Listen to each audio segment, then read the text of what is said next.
Hello and welcome to Take the Lead Presents Virtual Happy Hour. We're glad you're here. I'm Gloria Felt, co-founder and president of Take the Lead. We host virtual happy hours on the second Wednesday of each month at 6:30 p.m. Eastern Time. We interview women who take the lead in their own lives and careers. So you have 1 hour once a month to boost your career. It's a quick, easy, and fun way to learn what other smart, interesting role model women are up to too. Please tweet your questions to @TakeLeadWomen or type them into the chat box. We want to hear from you and we'll get those questions answered. Take the Lead's mission is nothing less than leadership gender parity by 2025. Visit www.taketheleadwomen.com to find training programs for yourself and your organization. You can also find mentoring, coaching, role model events, and great content to help you on your journey. That's www.taketheleadwomen.com. Now, make yourself comfortable. Grab a cocktail, a mocktail, tea, coffee, glass of water, whatever you like, and sit back for an inspiring virtual happy hour.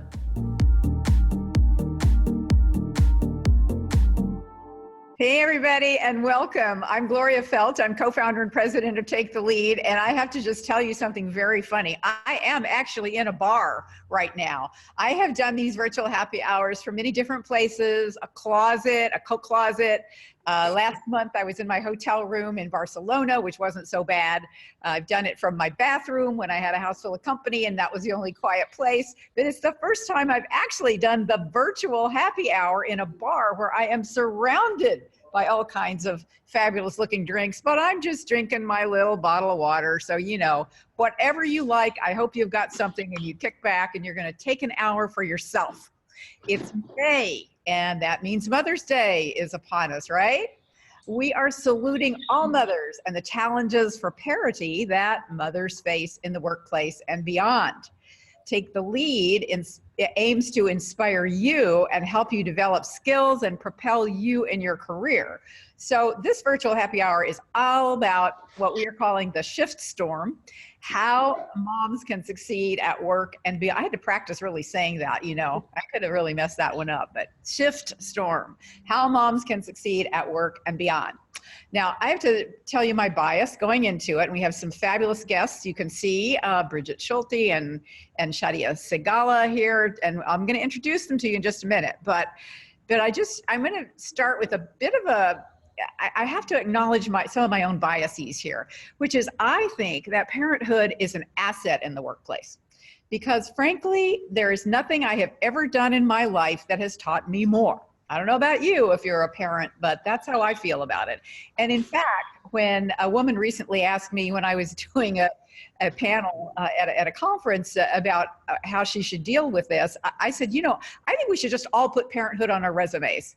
And that way we would start to normalize parenthood as an integral part of many people's work and lives. And you know, it's not everybody's life, but for a very large preponderance of us, we will become parents one day. And I just think it should be normalized and be part of, you know, it's part of what life is. It's part of what work is. And so anyway, that's my soapbox that I just wanted to start with so you would know where I'm coming from. As you know, the mission of Take the Lead is to reach gender parity in leadership positions across all sectors by 2025. And we really truly believe that all women succeed or none of us succeed. And that means those of us women who are moms, we need to be able to have what we need in order to keep our place in the workplace, do what we need to do what we want to do, and be able to bring our best talents into the workplace.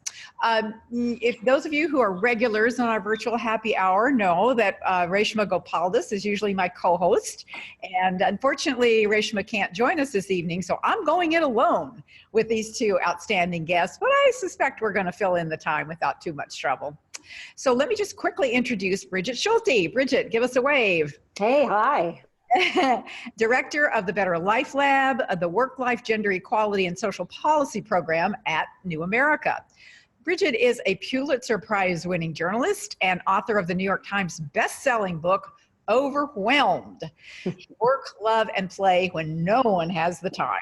She also hosts the Better Life Lab podcast, which hit the top 50 on the Apple podcast charts. Brigid, I'm going to have to get some advice from you when we start our Take the Lead podcast. I want to know how you got there. Shadiah Sigala. Hi there, Shadiah. Hi. Hi, co-founder. Pleasure to be here. Great, thank you. Shadiah is co-founder and CEO of Kinside, a childcare network, really important. She also co-founded HoneyBook, a network that serves 50,000 creative freelancers.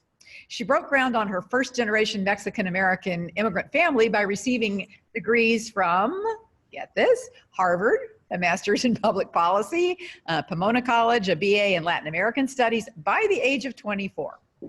She has authored groundbreaking studies regarding the gender pay gap and sexual harassment. So I know that everybody out there is going to have lots of questions of these women. I have many things I want to talk to them about, and I'm so excited to get to ask some of my questions, but please go ahead and start tweeting your questions in to @TakeLeadWomen, or you can put them in the chat box just below the screen here, or just at the bottom of the screen. We really want to hear from you, and these are the experts who can answer your questions.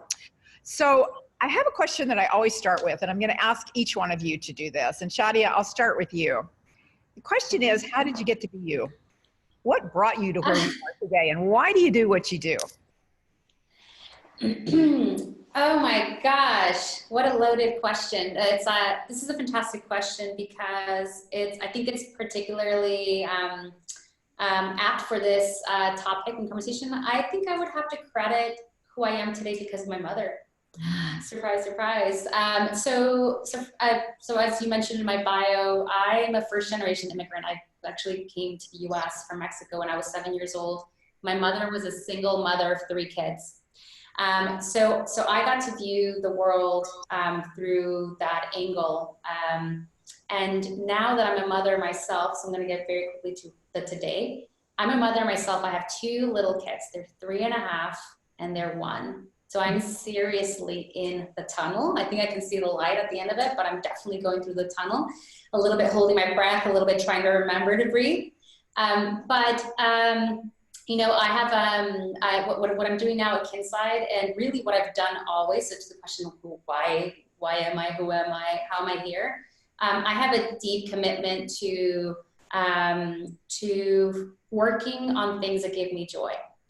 And my last company is an example of it, and my current company, Kinside, is an exact example of me manifesting my values today as a mother and the world that I want to see, which is a world that has universal access to childcare.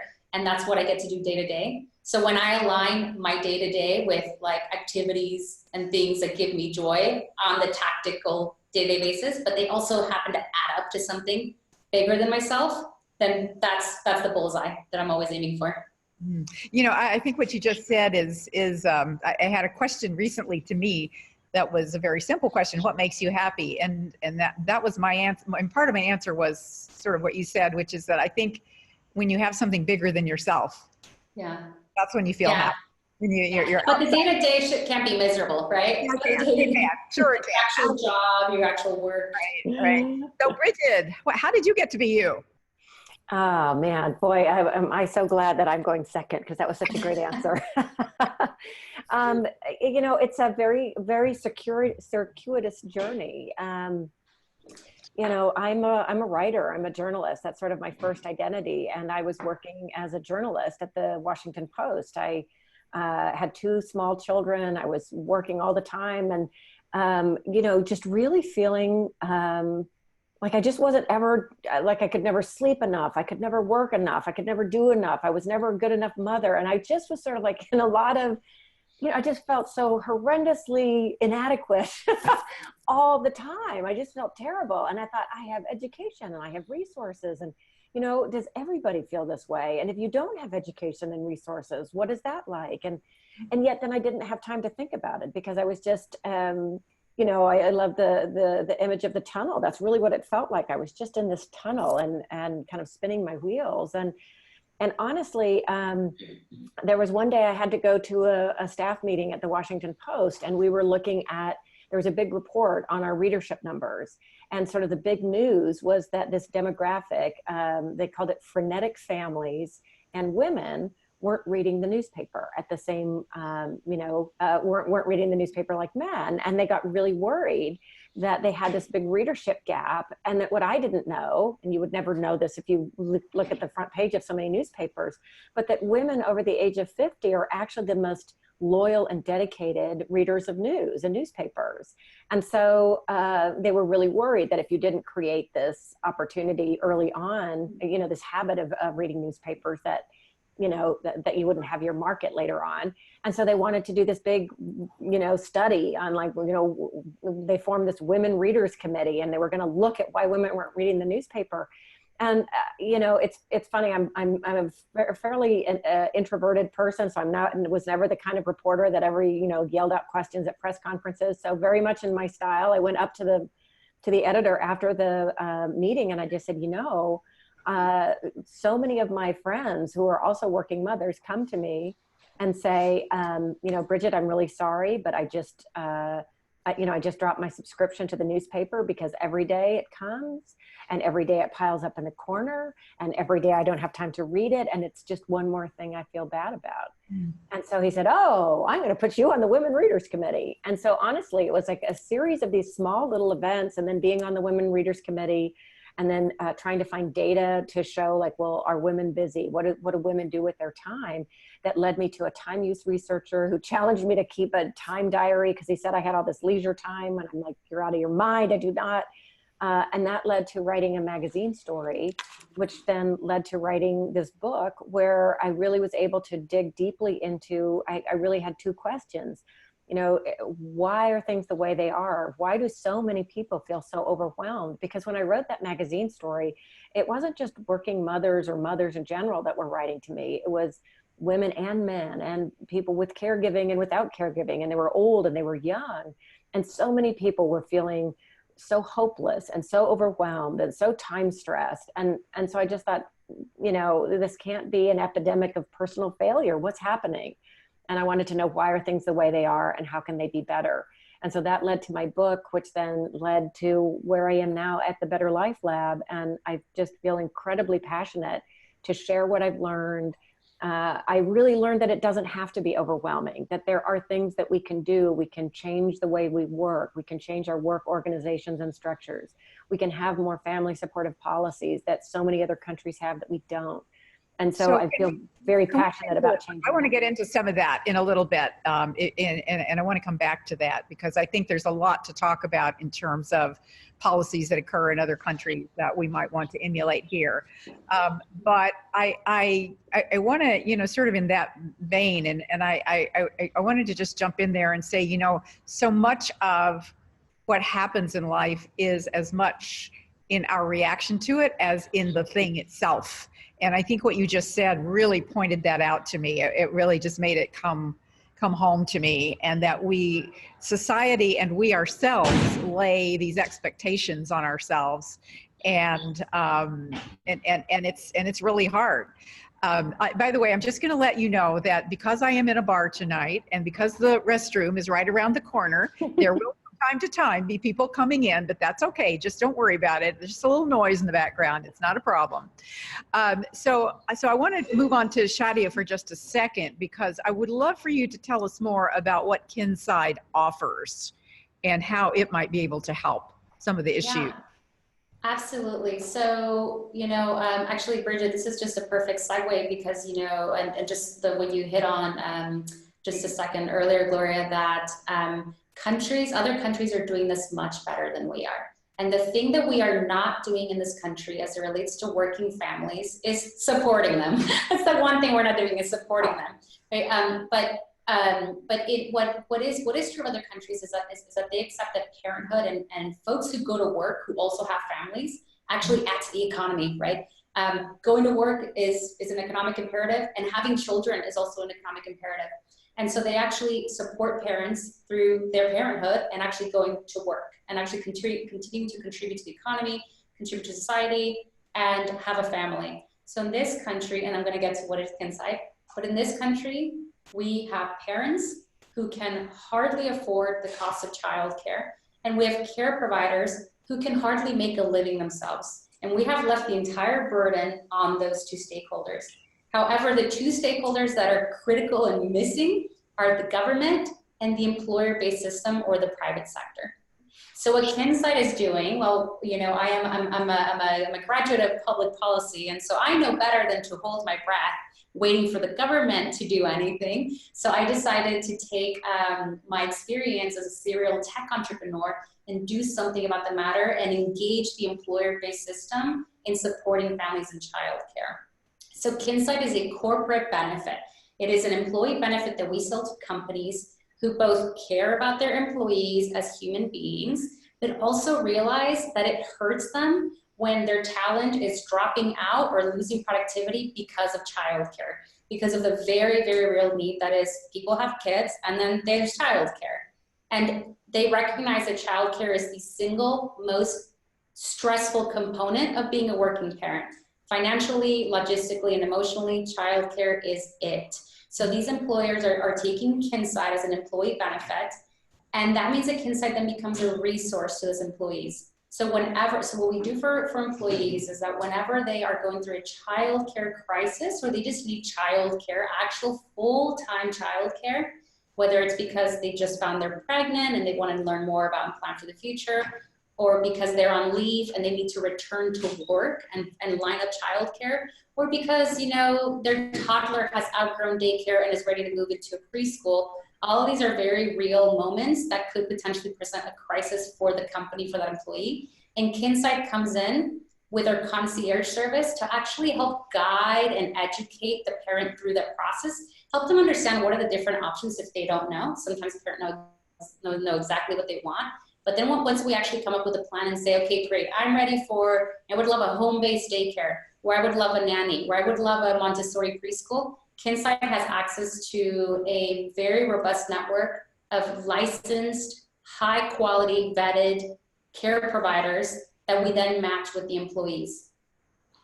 Oh, this is great. And I can see that both of you have resources that are really helpful to parents. And I was just thinking about, I wonder how many parents are not tuning in tonight because they are too busy too. Yeah.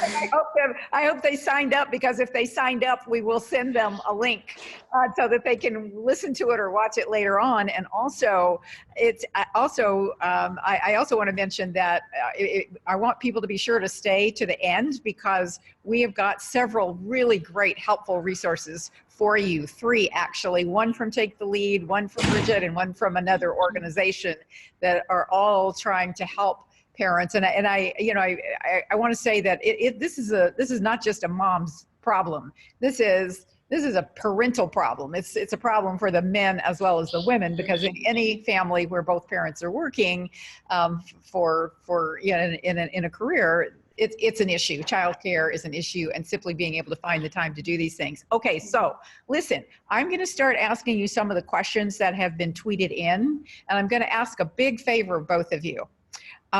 We've set a good groundwork here, and now I need to ask you to answer the questions quickly.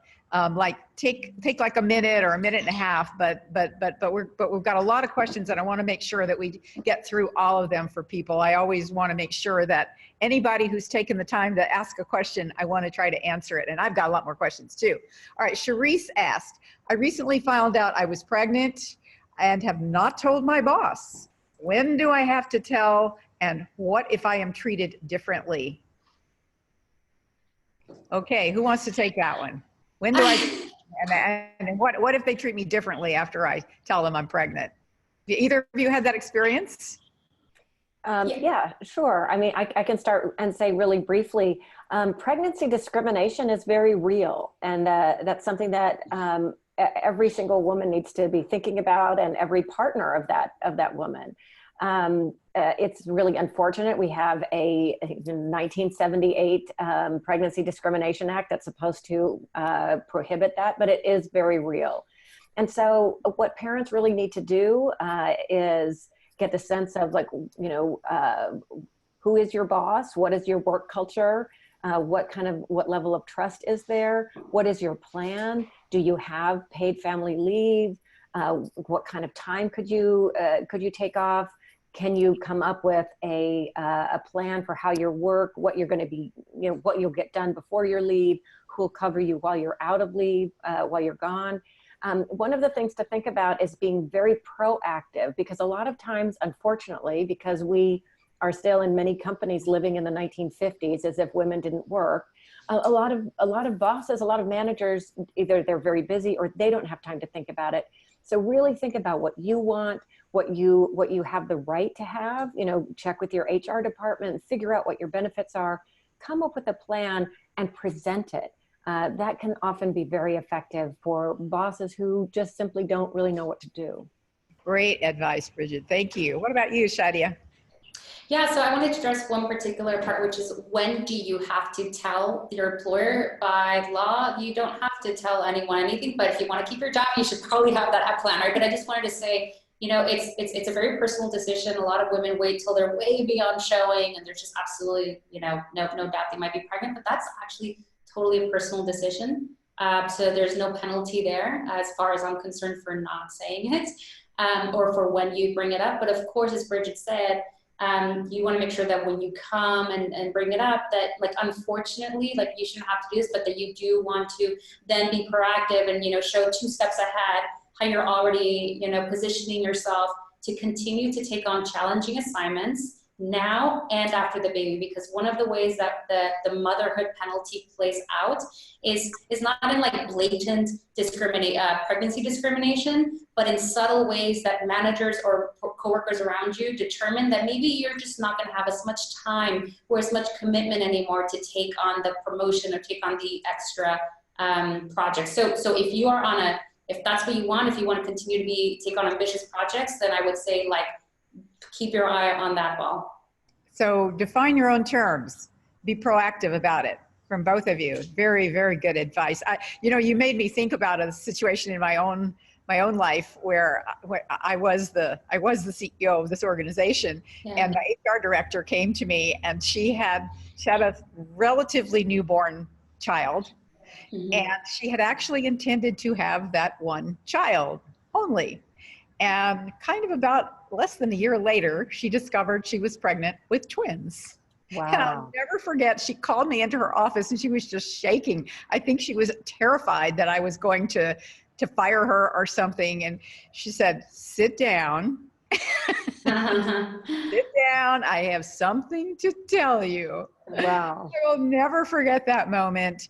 But I think she was still in a bit of shock then. But what I did notice, and what she said afterward was, nothing ever made me more efficient than having all these children. She said, I became so efficient. I do nothing that is not necessary anymore. I get the stuff done. I mean, she never missed a beat in her work. And that taught me personally as a boss, a very good lesson, not to make any assumptions, don't make any assumptions, because, Gloria, I feel compelled to share one story that I think your viewership will appreciate. If I'm assuming that these are folks who are sort of on upward tracks and career driven. So the CEO of art.com, who is a woman, once said that before taking any job, or she was working for a big company, and she was offered a job during business school. She wasn't even pregnant, but her question was she had 2 offers, 2 fantastic offers. And she said, how many? She said, I would like to speak to women in your company in leadership positions who got a promotion after coming back from maternity leave. So take your time, go find all the multitude of women that you actually promoted within 1 year or 6 months of coming back from pregnancy. And then I want to reference them. Thank you. And one company came with nothing, and one company was like, yes, here you go. And she was like, that is a company that clearly by action lives, actually values, and will not discriminate against women having children. Fantastic. Great tip. Okay, I got another question for you. So Rebecca asked, my coworker, who is a woman, tells me I get extra perks because I have kids, and that's unfair to her because she doesn't have children. She reminds me that we get paid the same and I am less committed. Should I tell my manager how she treats me? What do you think? Brigid, you want to take that one first this time? Oh, sure. Yeah.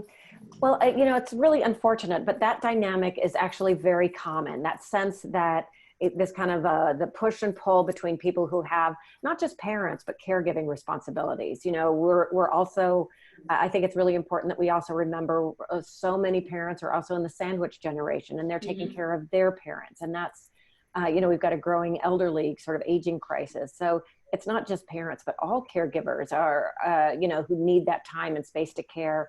And there is that kind of like push and pull between like, well, I'm single, I don't have parents. And, you know, I remember very clearly when I was a parent, there was a reporter that I worked with who felt, you know, I got all sorts of perks and she didn't.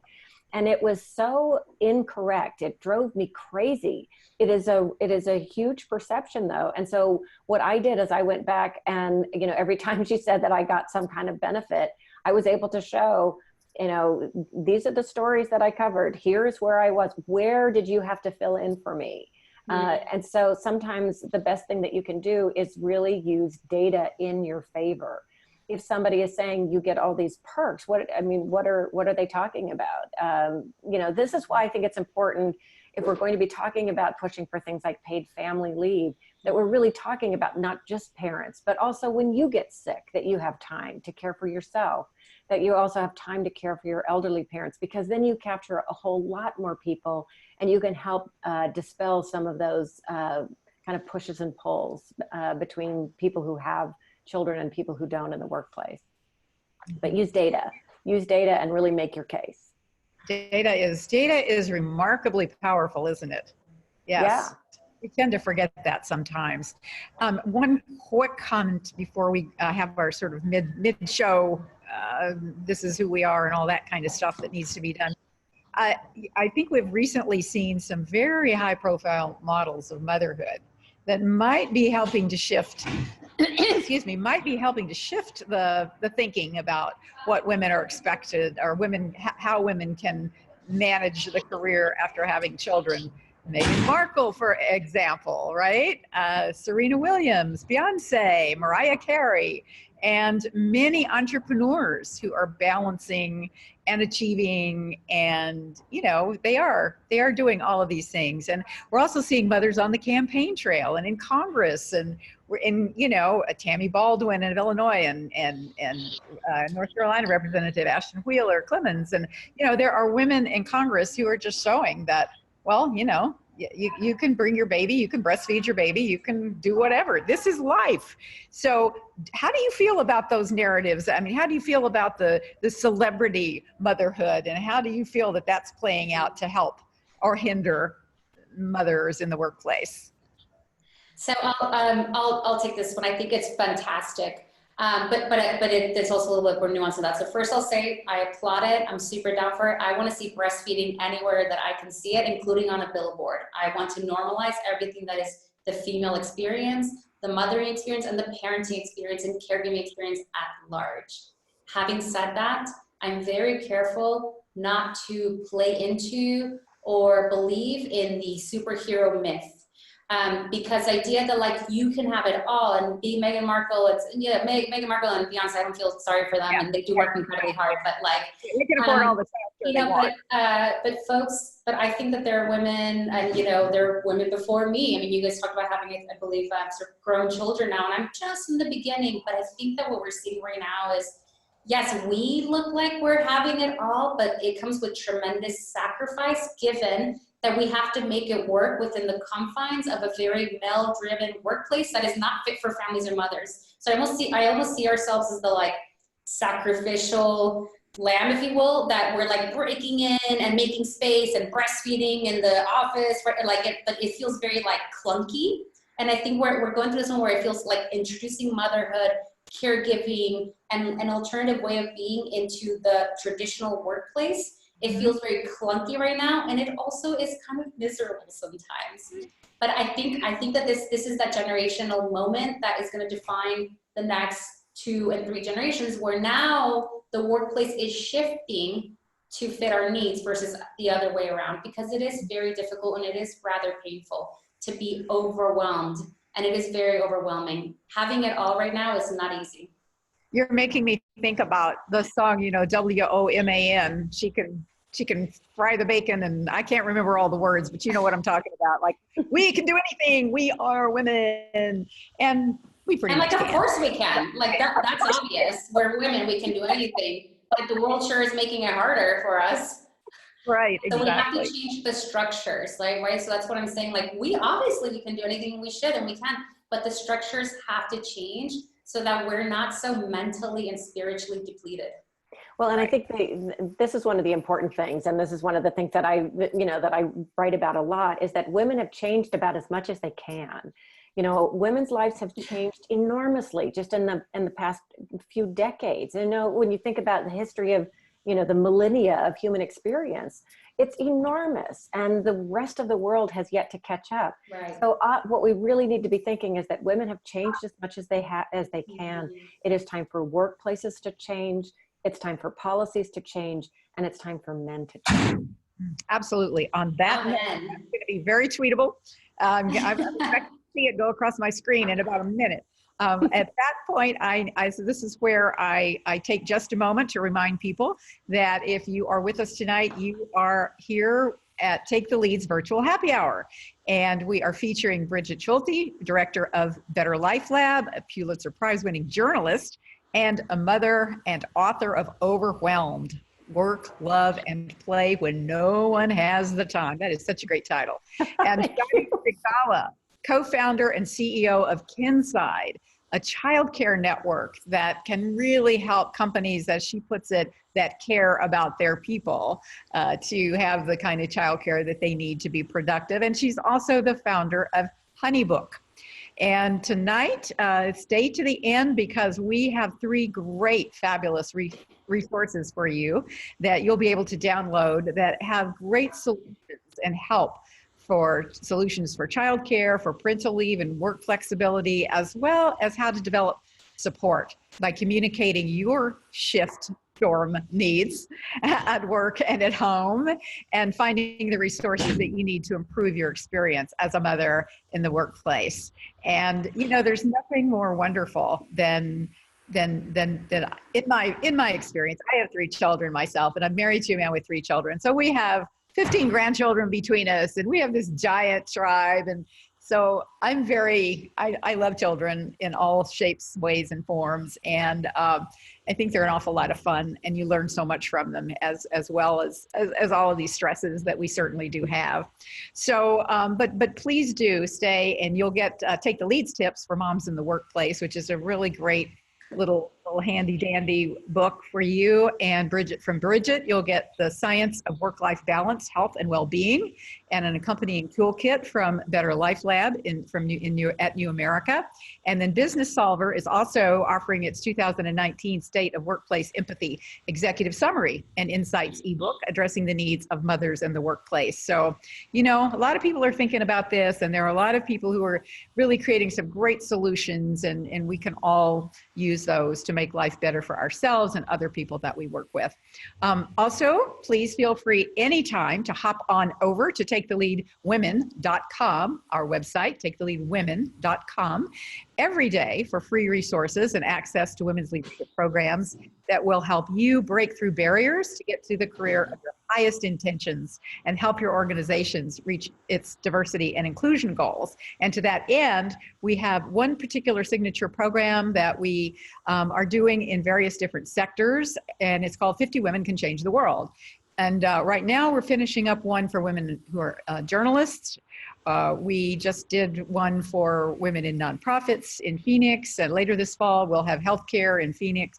Yes, healthcare will be in Phoenix, and we'll be doing one for women in finance in New York. So you can go to taketheleadwomen.com, click on 50 Women Can, and you can find any of those programs and click on them and see if you'd be interested in registering yourself, or if there's someone you know who you think would benefit from the program, would love to know about them, and you can nominate them.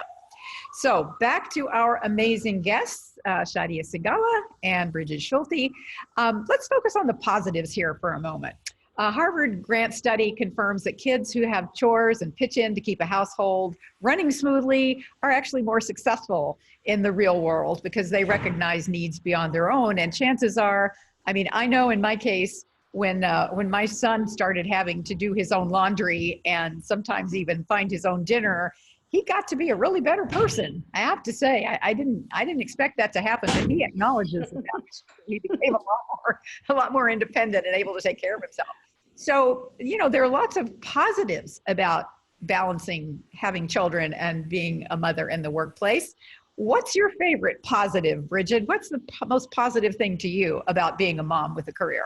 Well, and I love this question because I think you're right. We focus so much on the conflict, but you know, there's a whole line of research that we don't hear a lot about. It's actually called work-life enrichment, about having these very fulfilling and rich roles at home and at work actually enriches our lives. And so I think that that's one thing that's hugely positive, how it opens you up as a human being to much larger realms of experience, so to speak. The other thing that I just really briefly want to mention, and this is, you know, I work a lot with work culture. I think it's so important for women to know that the research shows that when you have more women on a team or in an organization, the collective intelligence actually rises. There's fascinating research out of MIT that has shown that when you have that the teams that work the best, that have the best communication, that have that best sort of collective intelligence, have more women on them. So women need to know that, to know that they bring such incredible value to the workplace. And I think this is a message that we also need to get out to all of the CEOs and the middle managers and the bosses. You need to make things work for your caregivers, for your women, because what they bring in terms of value is really incalculable. Yeah, so you know, I have a great friend, Amy Henderson, who's really leading the charge in exposing the research and the brain science behind the brain science of what happens at parenting. So, and the answer to your question is easy. What's the great thing? I'm smarter. Literally, by studying brain research, the brain research actually shows that parents, folks who show up for parenting, not just women, but also men or non-birthing parents as well, who really show up to parenting, like really are there hearing the baby crying, figuring out what does the baby need, really being there emotionally through those toddler years, actually showing up, they show that those folks actually outperform their non-parent selves. So the person they were, when they come back, let's say a year later, 2 years later, that employee is outperforming their old non-parent self.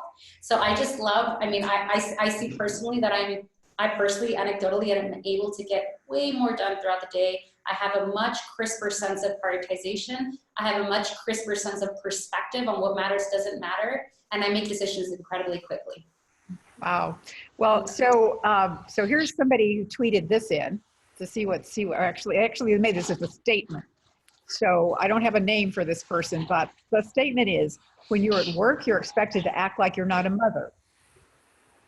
When you're at home, you're expected to act like you don't have a job. Thoughts on that, ladies? It's true. You know, not only have the standards for what we expect workers to do, that's ratcheted up in recent decades. We have now, you get much more reward if you stay late and you overwork, and in a way that many women are not able to do. But it's true that what we expect mothers to be and do, when you look at the social science research, the standards have never been higher, and we've never expected mothers to do more alone. You know, when you look at how human beings evolved, if you go way back to the Pleistocene era, we had what were called alloparents. You know, we help each other. That's how human beings have survived. We are cooperative breeders. We help each other. And so I think that what we need to remember is, like, let's get back to some of that. Let's recognize, let's normalize workers who also have lives and caregiving. Let's change the way that we work and what we value and how we work. And let's really value that caregiving and work to support each other instead of judging each other. And instead of, we've got this kind of bizarre schizophrenia where if you have means, you're supposed to be like this incredible super mother, and then, you know, and preferably stay home and not go to work at all. We've got this real ambivalence in that sphere. And then if you don't have any means, well, you better get to work. If you're a single mother, we're incredibly punishing in our social policies for mothers particularly who don't have the resources. So I think we all need to take a step back and really think about how can we collectively help each other be the kinds of parents, have the kinds of families, have the kind of time and space for the families that we really want to have. Mm-hmm. Yeah. Shadiah, anything to add to that? Yeah, I would just absolutely echo that. And interestingly, the emotional intelligence that is acquired through parenting and through motherhood is actually among the most valued skill sets that employers are looking for. I just wanted to say, and I just want to make the comment that the intersectionality has a lot to do in this conversation as well, right? Where I feel like a lot of the conversation right now maybe centered around sort of career professional women, but they're the vast majority of working class America, and women and families do not have the choice to go to work, not go to work, right? They must go to work. They have to show up. They have to put in hours no matter what they're expected to be. And I think that's worth mentioning. Yeah, Absolutely. absolutely. So Emma wants to know, my boss announced in a meeting that everyone has to stay late one day next week, no exceptions, so we can have a planning meeting on a new project. I have a conflict with my daughter's school play. What do I do? I mean, I would personally, I don't know what relationship you have with your manager, what the culture is, but like ask them, can we move a day? Yeah. I mean, that's the first step, right? Problem solving. Like I would be like, they might, I don't know. What would you do? Yeah, absolutely. Or ask, why does the meeting have to happen after hours? Mm-hmm. Why can't meetings happen during work hours? I think that's managers really need to be much more thoughtful about what they're asking people to do. And it is part of our overwork culture that there is that expectation. Mm-hmm. So I think just like as Shadiah said, pull the boss aside. And I don't think that you bring up the daughter first off. You just say, let's have meetings during work hours, or I have a conflict. None of your business what that conflict is. That's not going to work for me. How about the next day at 3:00? Yeah. I think that the caregiving is really important, but in a work environment, it can come across as sort of, because they're so macho and so masculinized, when you bring them up, they can be seen as sort of soft or less important when they're not. They're critical. Going to that, your daughter's never going to have that ballet recital, or your son's never going to be in that band ever again. Those are precious moments that we need to celebrate and make time for. And there's no reason why you can't have a planning meeting the following day at 10 in the morning. So I don't want to leave this program without tackling one very important element of parenthood and work. You've already alluded to the mommy penalty and the countervailing daddy benefit. Men are considered to be better employees. They get paid more when they're parents, and women, on the other hand, are assumed to be less dedicated employees. And we know that when women start having children, their earnings fall way behind those of men. And by the time they reach the 40 to 44 age group, women earn a mere 71% of the male wage. And in the words of the MIT economist Lester Thoreau, these are prime years for establishing a career. These are also the years when hard work has the maximum payoff. And they're also the prime years for launching a family. So women who leave the job market during these years may find that they never catch up. So let's talk specific strategies for women to create the careers that they want while also enjoying purity and getting paid fairly. So what do you have to say about that? I mean, that's exactly what we're tackling at Kinside. We are tackling an exact intervention, which is childcare, that can help towards evening the playing field. But I will say, so I guess my tip, if you will, or like, how do you make a plan? You have to have an involved partner, because without that, childcare is like, care is care. And we know that the reason that women start to take a backseat in their careers, if they're taking a backseat to their partner's, typically a husband, right, to their partner's career, they're the ones we're going to go pick up early, we're going to go drop off. They're the ones we're going to take the less demanding job, because there's a real need for childcare from the hours of 9 to 5. caregiving outside of that is going to fall entirely most often on the mother. And that's where we start to sort of discount here and there projects we could take on, a different job we might take on. So I would say, like, I cannot imagine anything ever evening out until men participate equally in the care of the family. Mm.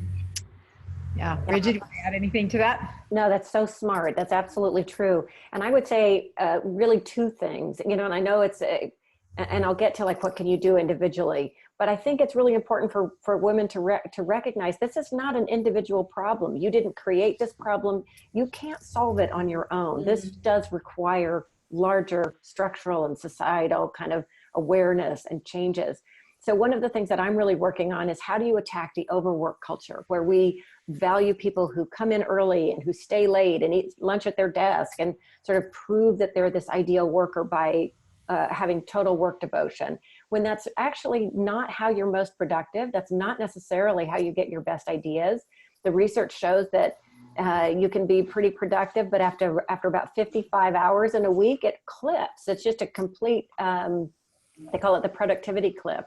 So we're really trying to get the research and the data out there about how kind of working in that ideal worker masculine way doesn't get you the best work, and try to break down those notions of what work is, and that why does work have to be a place that you go, and how flexibility can actually lead to more innovation and creativity. So to create the structures where women and caregivers can actually succeed, because it isn't that kind of like work till you drop mentality. So I think that's one area to attack it, is really focus, you know, from a personal standpoint, really get clear about what your mission is at work. What is the most important thing that you can do? How can you do that in an excellent fashion? And make that clear, make your case to your boss, to your manager.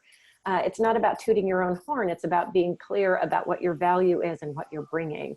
And so that maybe you're not in the office, but look at all of this amazing work that you did. Look at all this value that you brought. Because we still are judging work by old standards of like time and presence, like that we used to do in the factory, and that just doesn't work anymore. So think about that at work. And then honestly, just very much to Shadiah's point, it has to start early with those family dynamics. Men need to be involved right from the start, right when children come, to be equal partners, equal caregivers, to take time on their own and figure out and make mistakes, because there's this notion that there's a maternal instinct, and it's really not. It's that women have had more time to develop confidence and competence around a child or an infant. Give men that time and step away. Don't judge them. Don't do the maternal gatekeeping like I can do it better. Go to a yoga class, go take a walk, go do something. Let men develop their own skill, and give men time to really equalize that. So, but that's great advice for two-parent families. We just had a question from Sandra. Millions of single mothers do not have a parenting partner, and this occasionally happens for single dads as well, and still make it work. What advice do you have for single moms? So, Shadiah, do you want to take that one on? What advice do I have for single moms? You know what? All I can do is just take my hat off to you and pay my respects, because as I mentioned, I grew up with a single mom with 3 kids who was all of 28 and had 3 kids. And I'm 34 with 2 kids, and I have more money and resources, and I can hardly handle it. Right. So, excuse me. I just don't know how you do it. I don't know, Brigid, do you have a better response to that? I mean, I know how you do it, because it's, well, you do it because you do it. You do it because you do it for your kids. That is what we do. But as Brigid was talking, I was actually thinking about flipping the script just a little bit and thinking about, it's great if it's your partner, if it's your life partner, but if you don't have a life partner, you need to find a support system. How would you two suggest that women find that support network and support system if, in fact, they are single parenting? Because it is a really big issue. Yeah, Gloria, I think that's such an important point. That was the point that I was going to make, is that if you are a single parent, and Shadiah, just like you say, hats off to you. the research shows that single mothers are, or single parents are the busiest people on the planet. You know, they have so little time, very little time to themselves. So I think we need to recognize how hard they work. But I think it's also really important to develop a network of peers, a network of support. Do you live near family? If you don't live near family, and many of us don't, are there neighbors that you can rely on? Are there other parents, you know, that your children have friendships with that you can form a network with? You know, for instance, I'm not a single parent, but for many years my husband was not involved, and I sure as hell felt like a single parent. You know, I made networks. One of my best networks my best friend. He was a guy who was in construction, so he had a very flexible schedule. And so when summer comes and all hell breaks loose because summer camp goes until 2 in the afternoon, and who can get off work at 2, and you know, you have to fly your mother in, and you know, if you have the resources, you know, but we were able to work out plans and figure out who would take the kids which days. And that made a huge difference because neither one of us had families in the area. So you can be creative with neighbors, with, you know, with other parents. And there's also, you know, a growing trend of people who've retired or who are grandparents who have time and would like to give back. So there are creative ways to build a network because it's important that you get support.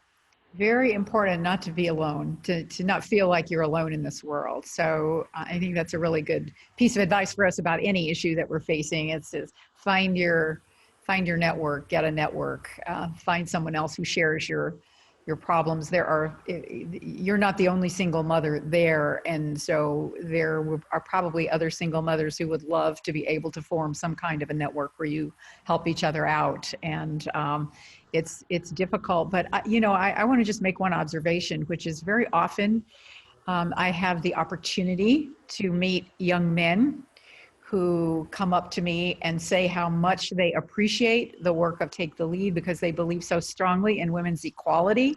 And when I ask them why, I'm going to tell you that at least 7 times out of 10, they say, I was raised by a single mom and I saw how hard she worked. And I just to honor her.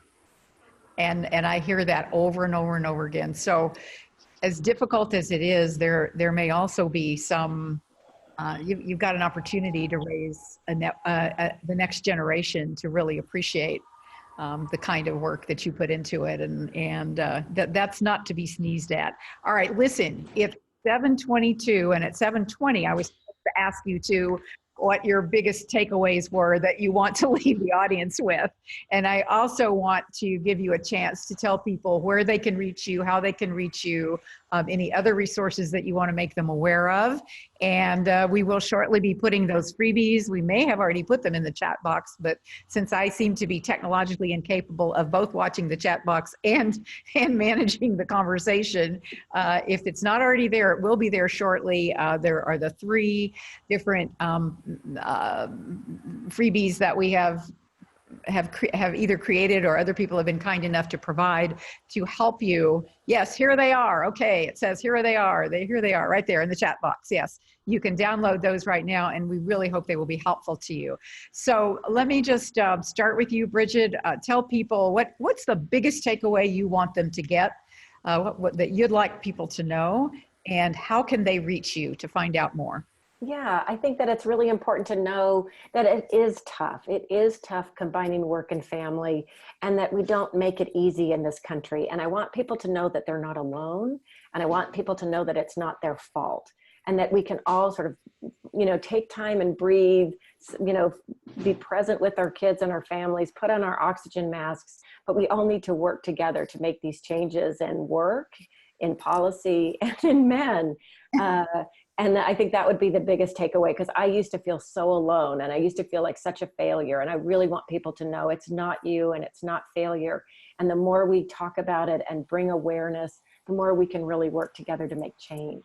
And so the best way to reach me, I'm at the Better Life Lab. We've got a website with all sorts of resources on it. We have a weekly newsletter that comes out where we explore the intersection of work, gender equity, and social policy. We're on Twitter. We're really excited about, I'm so excited to be on this video chat, and I love hearing about your work, Shadiah. So we're all about building networks and really getting this movement moving. Thank you. Thank you. And anything else about any other that you'd like for people to know about exactly how to reach you? Well, you mean my email or? No, any social media, like social media. Yeah. Okay, so where do you live? What's your address? We're coming over for dinner. You're coming to town. You can do that. Yeah, no, I'm on Twitter, and I do have the Better Life Lab podcast. That's on Apple and Slate and on any Stitcher, any place where you get your podcast. And I do quite a bit of writing.